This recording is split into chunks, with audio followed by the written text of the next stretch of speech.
पूछूं? हाँ। भैया, हम्म। तो एक बात बताइए आप। बोलो ना। अब ये चार दीवार के अंदर अकेले मतलब कैसे रहते हैं अपने स्टूडियो में? अकेलापन नहीं महसूस होता है आपको? वाह, तुम अकेलापन समझता है क्या?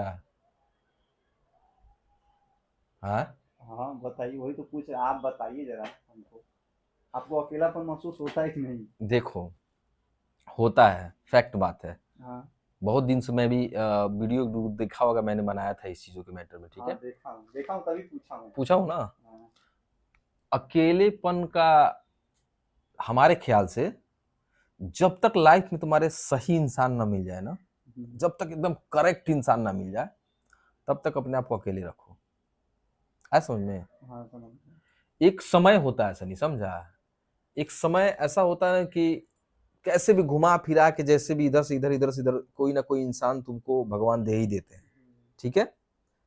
तो उस समय का इंतजार करो, ठीक है। तब तक एकदम अकेले रहो, मस्त रहो, और अपने लाइफ में जो भी क्या हो गया, अकेले हैं तो हम अकेले हैं। हम्म, अरे हम खुद अकेले हैं ना। हाँ वो तो है। तो तब तक अकेले रहो, अच्छे से रहो, काम धाम पे अपना ध्यान दो, मन को इधर उधर भटकने नहीं दो, समझे। तुम्हारा मन भटका है, देख रहे हो, जब से आया तब से मोबाइल वोबाइल इधर उधर लगल मोबाइल तो साइड में है ना, फिर भी लगा ना कुछ तो है। इसलिए जब तक कोई करेक्ट समय आएगा सबका, है। तो जब समय आएगा तो ऑटोमेटिक सारी चीजें तुम्हें मिलेगी, वो जो तुम सोचते हो, जब चीजें जो मिलनी होगी मिलेगी। इसलिए जब तक कोई सही इंसान नहीं मिलता, तब तक अपने आप को अकेले रखो, समझे। हम्म, इसलिए मैं अकेले रहता हूँ, मस्त रहता हूँ। थोड़ा सा बीच में कुछ चीजें है कि थोड़ा थोड़ा ये सब मुंबई के जैसा माहौल है, हम्म, देख के लगता है कि यार कुछ तो कुछ है, होना चाहिए यहाँ पे ऐसे जो चीजें। लेकिन फिर लगता है कि ना ना ना, ये सब मुंबई बाप रे बाप, कान पकड़ो, माफी मांगो, ठीक है।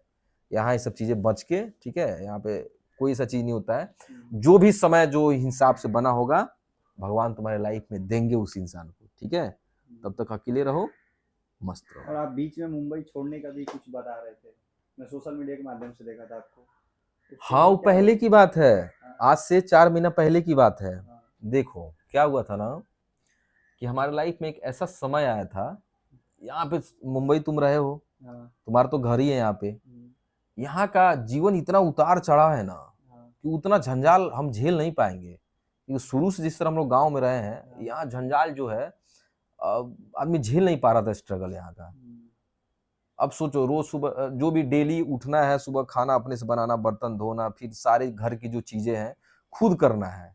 इसके बाद स्ट्रगल आपका अलग है, डेली यहाँ हाँ, से जाना आरामनगर ऑडिशन के लिए, फिर वहां पे लाइन लगना, फिर वहां ऑडिशन देके फिर यहाँ आना, 2 साल में कुछ नहीं हुआ, कहीं कुछ नहीं हुआ।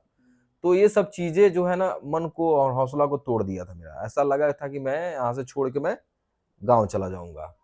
लेकिन इधर 2-3 मंथ से हमारे लाइफ में कुछ ऐसा हुआ है, इसका क्रेडिट मैं किसी इंसान को भी मैं दे सकता हूँ, एज ए उन्हीं का क्रेडिट है। और हमारे भोले बाबा, उनका तो आशीर्वाद हम हमेशा हमको मिलता है, उनका भी ब्लेसिंग मैं समझ सकता हूँ। तो इधर 2-3 महीने से बहुत सारी चीज़ें जो है जो ठीक हुई है पहले से। ज़्यादा तो नहीं बोलूँगा, लेकिन पहले से बेहतर है। और मैं चाहता हूँ कि भगवान ऐसे ही आशीर्वाद ब्लेसिंग हम पे बनाए रखें, जो चीज़ें जैसे चल रही हैं, इससे भी बहुत चीज़ अच्छा हो, और तुम्हारे भाई का बहुत बड़ा नाम हो, दूसरा क्या है समझ में। अब ये सब चीज़ें इसलिए मैं खुश हूँ ना, कि ऐसे समय पे मुझे मिला कि मैं एक समय ऐसा सोच लिया था कि नहीं मैं छोड़ दूंगा मुंबई, तो मुझे ऐसा चीज मिला, तो मुझे लगा कहीं ना कहीं मुंबई मुझे रोक रही है। तो ये मैं शुक्रगुजार उस इंसान का, जिन्होंने जिनका पता नहीं जो भी ब्लेसिंग है, जिनके हिसाब से मैं आज, नहीं सॉरी, फिर से टेक टेक फाइनल, टेक 4, सनिया गलती किया है यहाँ पे। इसका मैं क्रेडिट किसी इंसान को भी दे सकता हूँ, हाँ, और उनका वो जहाँ रहे, मैं चाहता हूँ कि हमेशा खुश रहे, मस्त रहे, और भगवान भोलेनाथ की कृपा उन पे बने रहे। 3 महीने से जो चीज़ें चेंज हुई है, 3-4 महीनों से, मेरा लाइफ, इसको मैं लक मानता हूँ अपना, क्योंकि मैं 4 सालों से जो कर रहा था होगा नहीं, मेरा हौसला टूट गया था। तो फिर कहीं ना कहीं किसी न किसी माध्यम से घुमा फिरा के ऐसा कोई इंसान हम मुझे मिला, फिर वहां से मेरा लक थोड़ा सा रास्ता जो है चेंज हुआ है।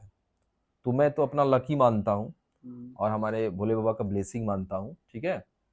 तब से मैं ठीक ठीक हूँ, नहीं तो अभी तक मैं पता मैं कहाँ दिखता, मैं अभी गाँव होता, गाँव में, हाँ, मालूम। गाँव होता मैं पक्का। तुमको कहाँ से पता चला था ये चीजें? ये मैं सोशल मीडिया के माध्यम से देखा था, और आपसी में है तो मालूम ही पड़ जाता है। हाँ, ये चीज मेरे मन में था, एकदम कंफर्म था कि मैं छोड़ दूंगा। लेकिन बहुत बहुत धन्यवाद। देखो, किसी ऐसा जब लाइफ जब लगता है ना कहीं अब दिक्कत दे रही है, तो भगवान ना इधर से चाहिए आज इधर से कैसे भी घुमा के ना फिरा के एक ऐसे इंसान से मिलवा देता है ना, वो आपका लक भी हो सकता है, आपका कैरियर हो सकता है, ठीक है। तो जिस माध्यम से भी मिले और इंसान से मिले, और वहां से जीवन का पटरी जो होता है चेंज हो गया। तो ये सोचो मेरे लिए कितनी बड़ी बात है।